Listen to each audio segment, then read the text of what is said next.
സംസ്ഥാന ബജറ്റ് അതിൽ പ്രഖ്യാപനങ്ങളൊക്കെ ഉണ്ടായിരുന്നു. അതിൽ റബ്ബർ കർഷകരെ അവഗണിച്ചു എന്നുള്ള പരാതി അത് വ്യാപകമായിട്ട് കർഷകർക്കിടയിലുണ്ട്. അപ്പോൾ കടുത്ത പ്രതിഷേധവുമായി പ്രതിപക്ഷ പാർട്ടികൾ ഇപ്പോൾ രംഗത്ത് വരികയാണ്. തദ്ദേശ സ്വയംഭരണ തിരഞ്ഞെടുപ്പിന് മുൻപ് വിഷയം സജീവ ചർച്ചയാക്കാനാണ് പ്രതിപക്ഷത്തിന്റെ നീക്കം. കേരള കോൺഗ്രസ് എം ഭരണപക്ഷത്തുണ്ടായിട്ടും കർഷകരെ അവഗണിച്ചത് ഉയർത്തിക്കാട്ടാനാണ് UDFന്റെ ആലോചന. കേന്ദ്ര സർക്കാർ ബജറ്റിൽ കാര്യമായ പരിഗണന നൽകാതിരുന്നപ്പോൾ സംസ്ഥാന സർക്കാർ അവഗണിക്കില്ലെന്ന് പ്രതീക്ഷിച്ചു. എന്നാൽ ഇത്തവണ രണ്ടു കൂട്ടരും റബ്ബർ കർഷകരെ തിരിഞ്ഞു നോക്കിയില്ല. മധ്യകേരളത്തിലെ ശക്തി നിലനിർത്താൻ സംസ്ഥാന സർക്കാർ ചില പദ്ധതികൾ മുന്നോട്ട് വയ്ക്കുമെന്ന് പ്രതീക്ഷിച്ചു. എന്നാൽ ഇത്തവണത്തെ ബജറ്റ് യാതൊന്നും റബ്ബർ കർഷകർക്കായി നീക്കിവെച്ചില്ല. അതുകൊണ്ട് തന്നെ വിഷയം സജീവ ചർച്ചയാക്കാൻ ഒരുങ്ങുകയാണ് UDF. കേരള കോൺഗ്രസ് എമ്മിന് പോലും കാര്യമായ ഇടപെടൽ വിഷയത്തിൽ നടത്താനായില്ലെന്നാണ് വിമർശനം.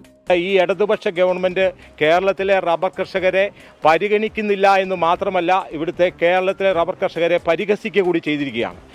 ഇവിടുത്തെ റബ്ബർ കർഷകരോട് ഇതിന് മറുപടി പറയേണ്ട രാഷ്ട്രീയ സാഹചര്യം കേരള കോൺഗ്രസ് എമ്മിന് മധ്യ കേരളത്തിൽ ഉണ്ടാകും എന്നുള്ള കാര്യത്തിൽ യാതൊരു തർക്കവുമില്ല. കഴിഞ്ഞ വർഷത്തെ ബജറ്റിൽ 10 രൂപ താങ്ങുവില വർദ്ധിപ്പിച്ചിരുന്നു. ഇതോടെ 180 രൂപയാണ് നിലവിലെ താങ്ങുവില. എന്നാൽ റബ്ബർ ബോർഡിന്റെ കണക്കുകൾ പ്രകാരം ഉൽപാദന ചിലവ് ഇതിനും മേലെയാണ്. ചുരുങ്ങിയത് 250 രൂപയെങ്കിലും ആക്കണമെന്നാണ് കർഷകർ ആവശ്യപ്പെടുന്നത്. LDFന്റെ പ്രകടന പത്രികയിലും ഈ ആവശ്യമുണ്ടായിരുന്നു.